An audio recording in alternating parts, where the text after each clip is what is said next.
Eu sobrevivi a um ataque de lobisomem. E desde aquela noite eu não durmo sem ouvir a respiração dele atrás da minha nuca.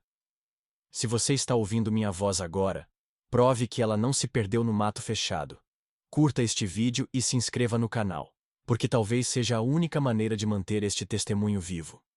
E de avisar quem ainda caminha sozinho sob a lua. A estrada de terra era um risco pálido no meio da escuridão. A lua cheia pendurada como um olho aberto demais. E o cheiro de terra molhada subia do chão como um aviso antigo.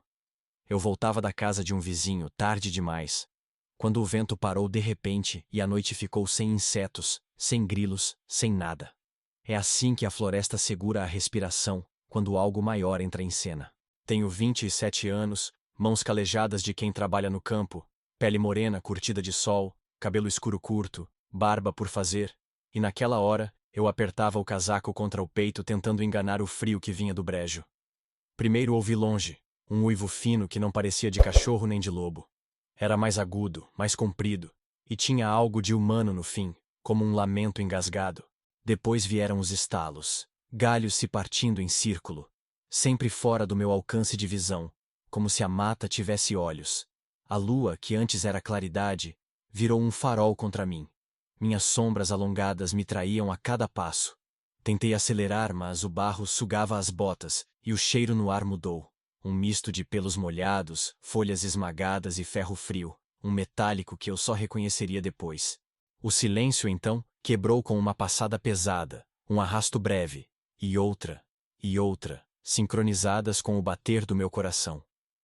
Não vi a coisa inteira, não ainda. Vi primeiro a sombra que cobriu a trilha como uma nuvem baixa. Depois um brilho amarelo que não era brilho de bicho nenhum que eu conhecesse. 2 olhos acesos, recortando a escuridão. Fiquei inútil, colado ao chão, enquanto o uivo crescia de dentro da mata como se a própria noite estivesse se abrindo. Não foi coragem o que me manteve ali. Foi pânico puro, o tipo de pavor que paralisa, que aperta a garganta até a voz sumir. Eu não sabia, mas naquela exata pausa, entre a minha vontade de correr e a decisão de virar a cabeça, o destino já tinha me escolhido. Foi assim que começou. Com a lua inteira, o mato de respirações presas e a certeza súbita de que aquilo que as histórias chamam de maldição tinha encontrado o meu nome. Na minha terra sempre se falou do lobisomem, mas como quem fala de um segredo maldito, sem nunca olhar nos olhos de quem escuta. Os mais velhos diziam que ele era um homem condenado, filho de pecado, que toda noite de lua cheia trocava a pele para carregar a maldição nos ossos. Alguns afirmavam que nascia de famílias onde havia incesto ou maldição de bruxaria. Outros juravam que bastava ser o 7º filho homem seguido para herdar a sina. Eu cresci ouvindo essas histórias à beira do fogão, entre estalos da lenha e olhares desconfiados de quem jurava já ter visto marcas de garras em porteiras e pegadas fundas demais para serem de cachorro. Mas na juventude, ria. Achava que era invenção de quem tinha medo da noite. Até a semana do ataque. Primeiro foram os animais. Cabras degoladas sem sangue, como se algo tivesse bebido cada gota. Depois galinhas sumindo, sem penas espalhadas, sem rastro de raposa. O ar ficou mais pesado e cães uivavam sem parar, sempre voltados para a mesma parte da mata, como se soubessem de um invasor que nós não víamos. Nas noites de lua cheia, ninguém saía. As janelas eram fechadas com cruzes de galho seco, as portas trancadas com correntes. Mas eu não acreditava. Trabalhava tarde no campo, voltava quando já era noite, e ria dos conselhos da minha mãe que dizia que eu devia carregar sempre um terço no bolso. Nessa época, eu já tinha visto vultos na beira do rio. Sombras que se moviam contra o vento. Mas dizia a mim mesmo que era cansaço. Só que havia algo mais. Em certas manhãs, encontrávamos marcas nas árvores, arranhões fundos, como se garras tivessem tentado abrir caminho pela madeira. E uma vez, perto do curral, encontrei pegadas grandes demais, fundas demais, que começavam como de homem descalço e terminavam, metros depois, em algo com dedos alongados e unhas como facas. A vila comentava em cochichos. Ninguém ousava falar alto. Diziam que um dos nossos havia virado fera, que carregava dentro de si a maldição da lua. Eu não acreditava. Mas naquela semana, cada vez que a lua cheia subia, eu sentia um peso no ar, como se o chão respirasse. Era o aviso. Eu só não entendia a tempo. Naquela noite a lua subiu mais clara do que nunca, tão cheia que parecia inchar o próprio céu, e eu senti o mundo inteiro segurar a respiração. O ar estava parado, pesado, e cada barulho mínimo, o estalo de um galho, o farfalhar das folhas, parecia multiplicado dentro da minha cabeça. Eu voltava pela estrada de terra, o casaco apertado contra o peito, quando ouvi o primeiro estalo, não de madeira seca, mas de algo maior. Ossos, como se uma criatura estivesse se moldando atrás das árvores. O cheiro mudou de repente, misto de ferro cru e pelo molhado, um odor animal que invadia as narinas e grudava na garganta. Foi então que veio o uivo, longo e grave, um som que começou como lamento humano e terminou como rugido de fera, reverberando na mata até que meus joelhos fraquejaram.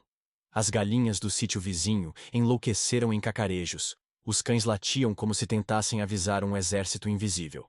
E o silêncio voltou logo depois, sufocante, como se a floresta tivesse sido engolida. Meus olhos correram pela escuridão até encontrarem algo que não podia ser confundido. 2 pontos brilhantes, amarelo-dourados, pairando na altura de um homem, mas largos demais, intensos demais, como faróis cravados na noite. Eu deveria ter corrido, mas meu corpo não me obedeceu. Foi então que ouvi o som mais impossível. Estalos de juntas, carne se rasgando, como se um corpo humano fosse quebrado e refeito diante de mim. A sombra avançou, primeiro em 4 patas, depois se ergueu lentamente, revelando uma silhueta impossível. Pernas grossas, braços longos demais, ombros curvados cobertos por pelos escuros que brilhavam sob a lua, e uma cabeça de focinho estendido, dentes longos e saliva pendendo como fios prateados. O chão tremeu com cada passada. Minha respiração saiu em vapor, rápida demais, e eu sentia que cada músculo do meu corpo se encolhia sozinho, como se tentasse desaparecer. O lobisomem não era apenas um animal. Era um homem e uma fera costurados em um só. Uma maldição viva que carregava consciência nos olhos. Quando ele inclinou a cabeça e respirou fundo, como quem reconhece o cheiro de uma presa, percebi que já não havia mais floresta, estrada ou casa que me protegesse. Ali, sob a lua cheia, o tempo parou.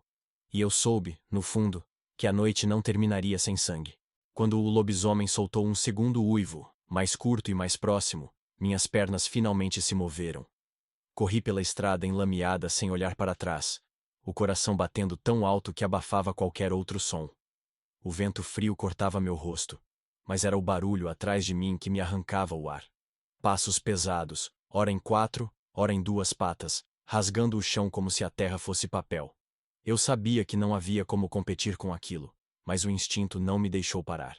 As árvores se fechavam sobre a estrada, e cada sombra parecia um braço tentando me prender. Virei para dentro da mata, tropeçando em raízes, arranhando o rosto nos galhos, tentando me misturar ao escuro. O cheiro dele estava em toda parte, forte, metálico, um misto de sangue e pelo molhado que queimava minhas narinas. Eu tentava me convencer de que ainda tinha chance, mas então o silêncio voltou. Nenhum galho quebrava, nenhum passo atrás de mim. Só meu coração disparado e minha respiração arfante. É nesse silêncio que se esconde a caçada. Senti primeiro no ar, um deslocamento, e quando me virei tarde demais, vi a sombra saltando de cima. O impacto me lançou ao chão com força, tirando o fôlego como se tivesse caído de um penhasco. Garras afiadas rasparam meu ombro, não profundas o suficiente para me abrir por inteiro, mas deixando 4 linhas ardentes que queimavam como ferro em brasa.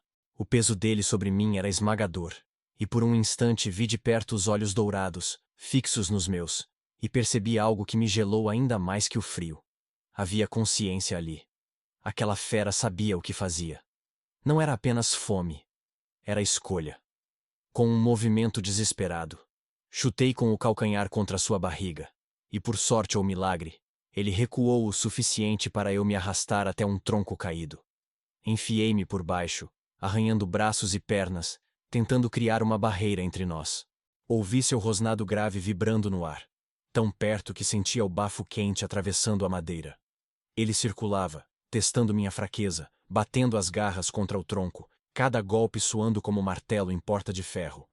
Eu sabia que não tinha como vencê-lo, apenas atrasar.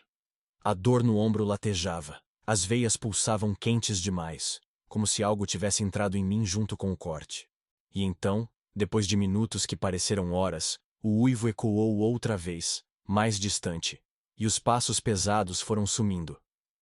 Ele tinha me deixado viver. Mas não como um homem inteiro. A marca estava feita, e eu já sentia que minha noite estava só começando. Eu pensei que tinha acabado quando ouvi os passos sumindo, mas a floresta não mente.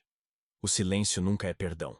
Continuei debaixo do tronco, o ombro queimando como fogo líquido, até que o cheiro voltou mais forte, um fedor de ferro, e pelo que parecia sair da minha própria pele.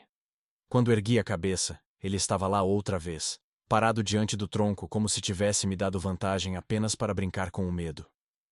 O lobisomem se agachou, rosnando baixo, a saliva pingando em cordas prateadas que escorriam na terra. Ele avançou de um salto, quebrando a madeira com as garras, e o mundo virou um estilhaço de dor e som. Tentei rolar para longe, mas as unhas rasgaram minha jaqueta, arrancando pedaços de tecido que voaram como penas na noite. Eu só tinha minhas mãos nuas e o desespero. Foi quando meus dedos tocaram uma pedra, grande e irregular, fria como gelo. Com um grito mais de medo do que de coragem, acertei o focinho dele com toda a força que me restava. O impacto fez a fera recuar, mas não por muito tempo. Ele voltou mais enfurecido, os olhos dourados agora brilhando como fogo. Eu corri, não sabia para onde, apenas corria, tropeçando entre raízes, sentindo o sangue escorrer pelo braço. Cada vez que olhava por cima do ombro, via a sombra dele se aproximando, mais rápida, mais inevitável. Quando cheguei a uma clareira, tropecei e caí de joelhos, e pensei que ali seria o fim. O lobisomem surgiu da mata, erguido em duas patas, mais alto do que qualquer homem, a lua desenhando cada músculo coberto de pelos. Ele abriu a boca e soltou um rugido que não era de bicho nem de gente, mas dos dois ao mesmo tempo, um som que fez meu coração quase parar. Eu fechei os olhos, esperando a morte. Mas então algo mudou. Um estampido quebrou o ar, seco e metálico, e o rugido se transformou em grito. Abri os olhos e vi o monstro recuar, mancando, o ombro esquerdo perfurado por um disparo vindo da escuridão. Um vizinho caçador, que também ouvira os uivos, surgia com a arma em punho, o rosto pálido de medo. O lobisomem ainda tentou avançar, mas outro tiro ecoou, e a fera desapareceu entre as árvores, levando consigo meu sangue e meu sono. Eu caí no chão, o corpo em choque, sentindo o frio da terra misturado ao calor ardente da ferida. Sobrevivi. Mas enquanto era arrastado de volta para a vila, uma certeza crescia em mim.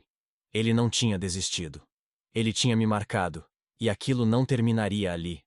Sobreviver ao lobisomem não foi salvação, foi maldição. Dias depois do ataque, o corte no meu ombro já não ardia como uma ferida comum. Ele latejava como se tivesse vida própria, pulsando debaixo da pele em ritmo diferente do meu coração. O médico da vila dizia que era apenas infecção, mas eu sabia que havia algo errado. Às vezes, no meio da madrugada, acordo com os ouvidos mais aguçados, escutando passos na mata onde ninguém anda. Outras vezes sinto meu corpo tremer com febre, mas o suor que escorre tem cheiro de ferro. Os cães da vizinhança, antes tão dóceis, agora recuam quando me aproximo, rosnando baixo, como se reconhecessem no meu cheiro uma ameaça invisível. E há noites em que sonho com ele, não como inimigo, mas como reflexo. Vejo os olhos dourados brilhando diante de mim, e quando me aproximo do espelho ao acordar, por um instante, juro que os meus parecem brilhar do mesmo jeito. Sobrevivi ao ataque, sim, mas cada dia que passa sinto que ele não me deixou escapar por acaso. Ele quis me marcar, me escolher, como se a maldição tivesse trocado de corpo. Desde então, evito a lua cheia, fecho janelas, amarro correntes nas portas. Mas sei que não é para mantê-lo fora. É para me manter dentro. E se você ouviu essa confissão até aqui, não deixe que a minha voz se perca como tantos gritos naquela floresta. Curta este vídeo, inscreva-se no canal, ative o sininho e compartilhe esta história. Porque o lobisomem não terminou comigo naquela noite. Ele apenas começou. E talvez, quando a próxima lua cheia subir, a voz que você escutar uivando não seja mais a dele, mas a minha.